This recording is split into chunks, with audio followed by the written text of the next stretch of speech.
Hello and welcome everyone. स्वागत है एक बार फिर से आप सभी का अपने YouTube channel CBSE ATC classes 6, 7, 8 पर।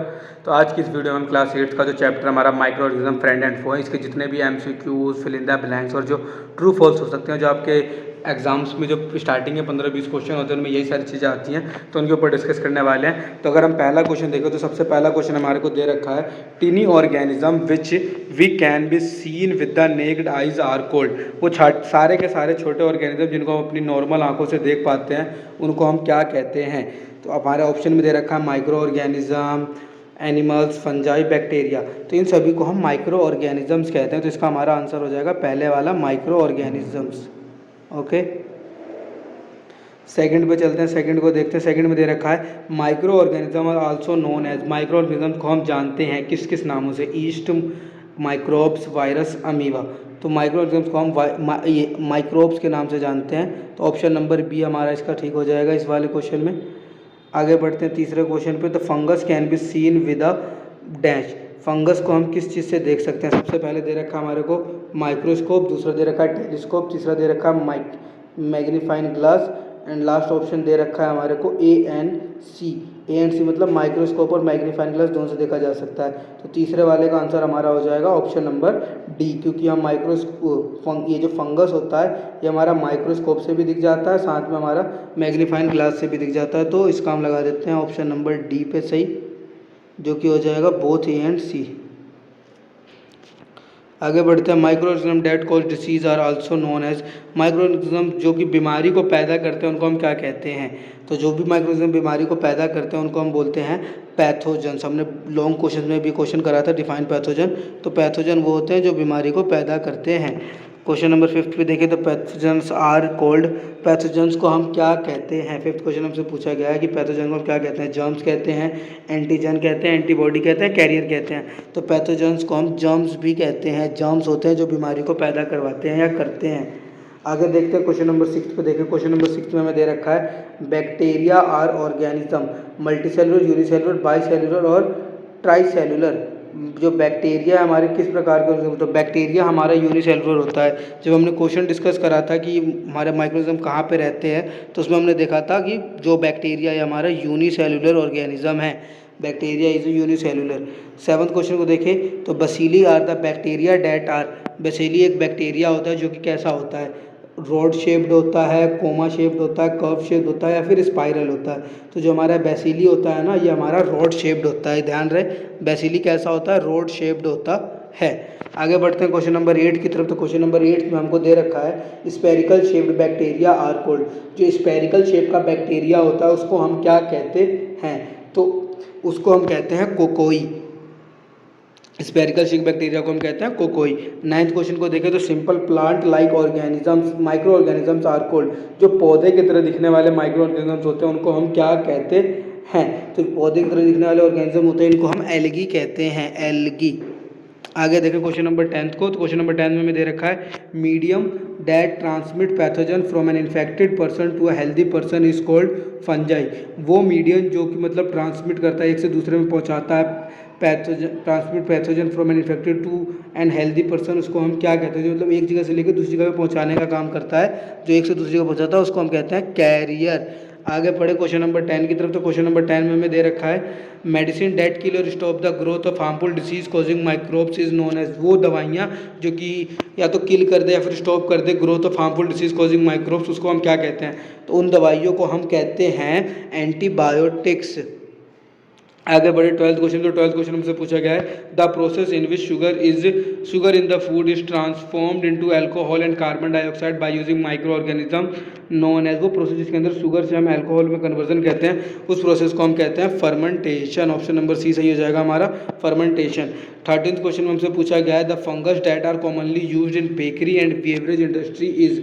वो फंगस जिसका यूज़ कॉमनली बेकरी में या फिर बेवरेज इंडस्ट्री, खाने पीने की इंडस्ट्रीज में होता है, उसको हम क्या कहते हैं? तो उस फंगस को हम कहते हैं ईस्ट कहते हैं उसको। 14th क्वेश्चन देखें तो giardia is listed under the category of. Giardia को किस कैटेगरी में रखा जाता है? तो ये हमारा प्रोटोजोआ की कैटेगरी में आता है।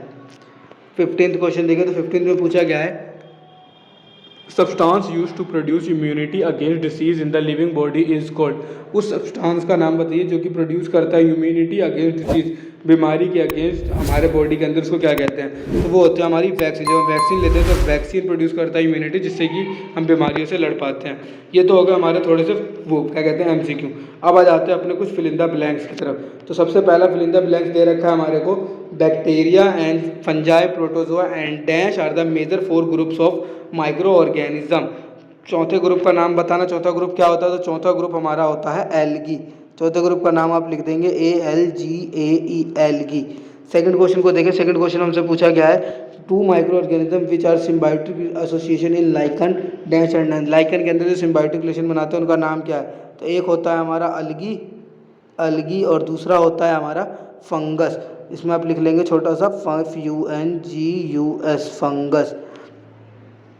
नेक्स्ट पर देखिए थर्ड पे। तो थर्ड में पूछा है we use dash to see the micro organism. हम डैश का यूज़ करते हैं माइक्रो ऑर्गेनिज्म को देखने के लिए। तो माइक्रो ऑर्गेनिज्म को देखने के लिए हम जिसका यूज़ करते हैं हम उसको कहते हैं माइक्रोस्कोप। तीसरे वाले का आंसर हो जाएगा हमारा माइक्रोस्कोप। ठीक है, माइक्रोस्कोप SCOPE, माइक्रोस्कोप। आगे बढ़ते हैं फोर्थ पार्ट पे। फोर्थ पार्ट में हमसे पूछा गया है dash are consider different from other microorganism because they can multiply only by entering the host organism. इनको बाकी माइक्रोऑर्गेनिज्म से अलग रखा जाता है क्योंकि इनको होस्ट ऑर्गेनिज्म चाहिए होता है मल्टीप्लाई होने के लिए, तो वो हमारे होते हैं वायरस। फिर फोर्थ का आंसर हो जाएगा आपका वायरस। फिफ्थ में देखते हैं। फिफ्थ में हमसे पूछा गया है the gas release during the preparation of bread is. वो गैस जो कि ब्रेड बनाते टाइम रिलीज होती है उसको हम क्या कहते हैं? तो उस गैस को हम कहते हैं carbon dioxide. Sixth question, the disease caused by a protozoa and spread by an insect is. वो बीमारी जो प्रोटोजोआ के द्वारा होती है और इंसेक्ट उसको फैलाती है उसको हम क्या कहते हैं? तो इसको हम कहते हैं मलेरिया। मलेरिया हमारा इंसेक्ट मॉस्किटो लेके आता है, प्रोटोजोआ से फैलता है। सेवंथ क्वेश्चन दे रखा है डैश और curved shape bacteria. Curve shape bacteria होता है उसका नाम बताइए। तो इसका आंसर हो जाएगा विब्रियो, VIBRIO, विब्रियो। विब्रियो एक ऐसा बैक्टीरिया है जो कर्व शेप का होता है। एट्थ क्वेश्चन में हमसे पूछा गया है saprophytes and dash are the 2 main categories of fungi. Saprophyte and दूसरा एक और होता है जो कि मेन कैटेगरी ऑफ फंजी में रखा गया, फंगाई में रखा गया है, तो वो होता है हमारा पैरासाइट्स। नाइन्थ क्वेश्चन देखिए dash are threads of multi cellular fungi. Dash जो होता है मल्टी सेलुलर फंजाई के थ्रेड्स होते हैं, जिसका आंसर हो जाएगा हाइफिया, HYPHAE। हाइफिया जो होता है ये हमारा थ्रेड होता है मल्टी सेलुलर फंजाई का। ठीक है, dash east is a dash fungus. East जो है हमारा एक डैश प्रकार का फंगस होता है। 10वें क्वेश्चन में पूछा गया तो ईस्ट हमारा एक यूनिसेलुलर फंगस होता है। 11th question we have protozoa are dash in nature. Protozoa nature में किस प्रकार का होता है? तो प्रोटोजोआ हमारा हेट्रोट्रोपिक होता है, ये मतलब दूसरे के ऊपर निर्भर होता है भोजन के लिए, हेट्रोट्रोपिक होता है नेचर में। Flu, cough and cold are caused by dash. Flu, cough, cold ये सब किसके होता है, किसके द्वारा होता है? तो ये वायरस से होता है, वायरल बीमारियां होती हैं। 13th क्वेश्चन में दे रखा है the first antibiotic discovered was. जो पहला एंटीबायोटिक जिसकी खोज की गई थी वो था, तो जो पहला एंटीबायोटिक था वो था हमारा penicillin. And the 14th question we have dash are the microorganisms that help in the process of decomposition। वो माइक्रोऑर्गेनिज्म बताइए जो कि हेल्प होते हैं डिकम्पोजिशन में। तो हमारे डिकम्पोजर होते हैं वो जो कि माइक्रोऑर्गेनिज्म होते हैं, डिकम्पोजर उनको कहा जाता है जो कि हेल्पफुल होते हैं हमारे डिकम्पोजिशन में। एंड लास्ट 15th में दे रखा है the process of formation of curd from milk is known as dash of milk. ये जो प्रोसेस होता है जिसके अंदर हम दूध से दही बनाते हैं, इस प्रोसेस को हम क्या कहते हैं? तो उस प्रोसेस को हम कहते हैं कर्डिंग, CURDING, कर्डिंग कहते हैं उसको। आगे बढ़ते हैं। आगे हमारे पास है कुछ ट्रू फॉल्स। ट्रू फॉल्स देख लेते हैं। ट्रू फॉल्स कैसे होंगे? सबसे पहला ट्रू फॉल्स में दे रखा है microbiology is the science of study of microbes. Microbiology वो साइंस होती है जिसके अंदर हम माइक्रोब्स की पढ़ाई करते हैं, तो बिल्कुल सही है ये। सेकंड पार्ट में हमसे पूछा गया all the microorganism are harmful. जितने भी माइक्रोऑर्गेनिज्म होते हैं सारे के सारे हार्मफुल होते हैं, तो ये गलत है। ऐसा गलत मैं इसलिए कह रहा हूँ क्योंकि माइक्रोऑर्गेनिज्म कुछ हमारे लिए अच्छे भी होते हैं, लाइक दवाई वगैरह के लिए भी तो एंटीबायोटिक्स में भी तो माइक्रोऑर्गेनिज्म का यूज़ होता है। थर्ड क्वेश्चन में हमें दे रखा है an instrument called microscope is required to see the micro organism. एक इंस्ट्रूमेंट जिसको माइक्रोस्कोप कहते हैं, इसकी जरूरत पड़ती है माइक्रोऑर्गेनिज्म को देखने के लिए, तो बिल्कुल हाँ जरूरत पड़ती है। फोर्थ में दे रखा है bacteria have an organized nucleus. Bacteria के अंदर एक ऑर्गेनाइज्ड न्यूक्लियस पाया जाता है, तो ये बात गलत है, बैक्टीरिया के अंदर कोई ऑर्गेनाइज्ड न्यूक्लियस नहीं पाया जाता है। फिफ्थ पार्ट को देखें तो फिफ्थ पार्ट में पूछा गया है micro organism are found in large number around us, micro organism हमारे आसपास काफ़ी बड़े मात्रा में पाए जाते हैं, बिल्कुल हाँ पाए जाते हैं। सिक्स्थ को देखें तो सिक्स्थ में पूछा virus are the most useful microbes, virus जो होते हैं काफ़ी ज़्यादा यूजफुल माइक्रोब्स होते हैं, तो ये गलत बात है। वायरस जो होते हैं ज़्यादातर हमारे लिए हार्मफुल ही होते हैं। सिक्स वाला भी हमारा गलत हो जाएगा, यानी कि फॉल्स हो जाएगा। सेवन्थ पे देखिए तो Anabaena is listed in the category of algae, Anabaena को हम एल्गी की कैटेगरी में रखते हैं, तो नहीं, एनाबिना को हम एल्गी कैटेगरी में नहीं रखते हैं। एट्थ क्वेश्चन में दे रखा है algae tend to developed on wet surface, algae जो होता है हमारा वेट सरफेस पे डेवलप होता है, बिल्कुल हाँ, एल्गी हमारा वेट सरफेस पे डेवलप होता है। नाइन्थ क्वेश्चन को देखें तो नाइन्थ क्वेश्चन में हमारे को दे रखा है कि amoebic dysentery is caused by algae, जो भी ये अमोबिक डिसेंट्री होती है, बीमारी होती है, एल्गी के द्वारा फैलती है, तो ये भी बात गलत है, ऐसे कुछ वो नहीं है। टेंथ क्वेश्चन पूछा fungi is used in the production of alcohol, fungi का यूज़ होता है प्रोडक्शन ऑफ अल्कोहल में, बिल्कुल सही बात है, फर्मेंटेशन के अंदर फंगी का यूज़ होता है। Jellies jam and squashes are preserved by adding vinegar to them, jellies jam और जो स्केचेस होते हैं इनके अंदर हम विनेगर डाल के इनको प्रिवेंट करते हैं, तो ये बात बिल्कुल गलत है, जेलीज जैम में हम शुगर डाल के प्रिवेंट करते हैं। Salt is used as food preservative, salt का use as a food preservative होता है, बिल्कुल होता है। ये था आपके कुछ इंपॉर्टेंट, सबसे पहले हमने MCQ देखे हैं, उसके बाद हमने फिल इन द ब्लैंक्स देखे हैं और एट द लास्ट हमने ट्रू फॉल्स देखे हैं। उम्मीद करता हूँ आपको वीडियो अच्छी लगी हो।